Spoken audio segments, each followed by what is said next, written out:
Right Rakesh, okay. ఇంతకుముందే మీరు అన్నారు మా లిస్టులో బహిష్కరణ గురిగా పడ్డ వారిలో పేర్లు ఏవైనా సో వాళ్ళు బయట వాళ్ళు, కానీ ఇప్పుడు ఈమెకు వస్తే మాత్రం సొంత కూతురు, అక్కడ చెల్లెలు, ఇటు మరదలు. సో ఈ పార్టీ ఏర్పడే విధానం కావచ్చు, లేదా తెలంగాణ మూమెంట్లో అందరూ కలిసి ఉద్యమం చేసిన తీరు కావచ్చు, ఈ నిర్ణయం మాత్రం చాలా అంటే చాలా షాకింగ్. అది వారికైనా సరే, ఇటు చూస్తే ప్రజలకైనా సరే.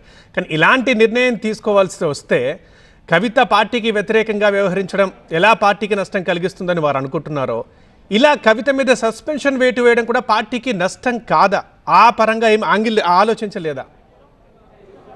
అంటే ఇక్కడ రెండు విషయాలు. పార్టీకి ఒక వ్యక్తి వల్ల నష్టం జరుగుతుంది అంటే ఆ వ్యక్తిని ఖచ్చితంగా బయటికి పంపించడం అనేది ఏ రాజకీయ పార్టీలోనైనా ఎక్కడైనా ఉండేటువంటి కామన్ థింగ్. ఒకవేళ ఆ వ్యక్తే పార్టీకి ఆధారం, ఆ వ్యక్తి పోతే కనుక పార్టీ తీవ్రంగా దెబ్బతింటుంది అనుకుంటే కొంత దానిపైన రివ్యూ చేసేటువంటి ఛాన్స్ ఉంటుంది. ఈ విషయంలో ఈ ఒక సెన్సిటివ్ లైన్ మీరు చెప్తున్న దాంట్లో ఒక మంచి పాయింట్ కూడా ఉంది. సెన్సిటివ్ లైన్ సస్పెన్షన్ ఎందుకు చేశారంటే ఈ కారణంతోనే. పార్టీకి కవిత అవసరం ఉంది. కవిత పార్టీ కోసం చాలా సర్వీస్ చేసింది. కవిత పార్టీ కోసం ఉద్యమకాలం నుంచి కూడా పార్టీలో కొనసాగుతూ వస్తున్నారు. బతుకమ్మ ప్రోగ్రాం అనుకోవచ్చు, జాగృతి అనుకోవచ్చు, వీటన్నిటి విషయాల్లో చాలా పనిచేస్తూ వస్తున్నారు. కాబట్టి ఈ సస్పెన్షన్ అనే ఒక లేఖ విడుదల చేసి ఆమెను ప్రస్తుతానికి టెంపరీగా పార్టీ నుంచి సస్పెండ్ చేస్తే, ఆమె వ్యవహార శైలి మారినా అంటే కార్యకర్తల్లో కూడా డిస్మిస్ చేస్తే కనుక, కంప్లీట్గా బహిష్కరిస్తే కనుక మీరన్న అనుమానం వచ్చేటువంటి అవకాశం ఉంటుంది.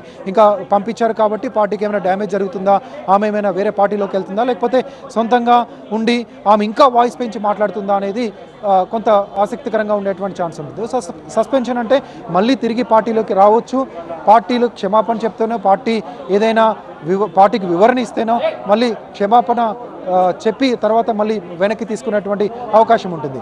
సో పార్టీకి కవిత వల్ల నష్టం జరుగుతుందా అంటే ఎంతో కొంత ఉండేటువంటి ఛాన్స్ ఉంటుంది. కానీ దాన్ని సరిదిద్దుకునే అవకాశం కూడా పార్టీకి ఉంది. ఎందుకంటే పార్టీ మొత్తం కేసీఆర్ మీద డిపెండ్ అయింది. కేసీఆర్ అనే బేస్ మీదనే పార్టీ స్ట్రక్చర్ అంతా ఉంది. కాబట్టి పార్టీ నుంచి చాలామంది నేతలు బయటికి వెళ్ళారు. కానీ ఇంతకంటే స్ట్రాంగ్ లీడర్స్ అనుకోవచ్చు, అంతకుమించి పార్టీలో నెంబర్ 2 అనుకునే లీడర్లు కూడా ఉద్యమకాలంలో ఇదే పార్టీ నుంచి, ఇదే తెలంగాణ భవన్ నుంచి బయటకు వెళ్ళిపోయారు. కానీ పెద్దగా జరిగిన నష్టమేం లేదు. ఇప్పుడు కూడా అదే రకంగా చూడొచ్చు. కానీ ఇంకొక విషయం కూడా ఇక్కడ ఆలోచించాలి. ఒకవేళ సస్పెండ్ చేసిన తర్వాత కొద్దిసేపట్లోనే ఈరోజు రేపో కవిత మళ్ళీ మీడియాతో మాట్లాడుతున్న క్రమంలో ఇంకా దాటిని పెంచుతుంది, ఇంకా వాయిస్ని పెంచుతుంది, ఇంకా చాలా విషయాలను బయటికి తీసుకొచ్చేటువంటి ప్రయత్నం చేస్తుంది. ఈరోజు 2 పేర్లు చెప్పింది.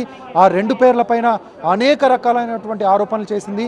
అవినీతికి పాల్పడ్డారు, అవినీతి అనకొండలు అంటూ కూడా కామెంట్ చేసింది హరీష్ రావు, సంతోష్ల పైన.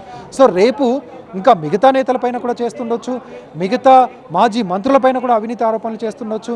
లేకపోతే పార్టీలో జరిగినటువంటి వాళ్ళ వల్ల, నా వల్ల కాదు జరిగింది నష్టం, వాళ్ళ వల్ల అసలు ఇంత నష్టం జరిగింది అని చెప్పే ప్రయత్నం చేయొచ్చు. ఇదంతా కూడా రేపు పార్టీ ఫేస్ చేయాలి. కవిత చెప్పే మాటల్ని, కవిత చెప్పే కౌంటర్ని, కవిత చేసే ఆరోపణల్ని, కవిత చేసే కామెంట్స్ని కూడా భరించాల్సి ఉంటుంది, కౌంటర్ చేయాల్సి ఉంటుంది. అన్ని రకాలుగా ఫేస్ చేయాల్సినటువంటి అవసరం ముందు బీఆర్ఎస్ పార్టీ ఒక ఛాలెంజ్గా తీసుకోవాల్సినటువంటి అవసరం ఉంది.